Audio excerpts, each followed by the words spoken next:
When exploring investment opportunities, understanding the distinction between stocks and bonds is essential. Let's begin with the concept of ownership. When you purchase a stock, you're essentially buying a small piece of a company. This gives you partial ownership, which can come with voting rights and the potential to share in the company's profits through dividends. In contrast, purchasing a bond means you're lending money to a corporation or a government. Bonds make you a creditor, not an owner, entitling you to regular interest payments and the promise of your principal being returned when the bond matures, but offering no ownership stake. The second key difference lies in risk and return. Stocks tend to have higher potential for growth, but they also carry greater risk. Their prices can rise and fall dramatically based on economic performance, company results, or even shifts in investor sentiment.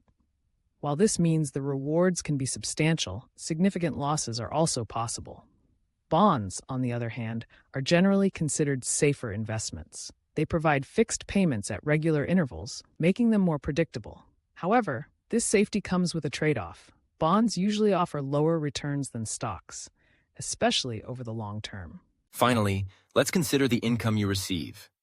Stocks can pay dividends, but these are not guaranteed and may fluctuate or even be eliminated altogether. Their real potential comes from price appreciation over time. For bonds, the main attraction is their fixed interest payments, known as coupon payments. These occur on a set schedule and tend to remain consistent, providing reliable income to bondholders.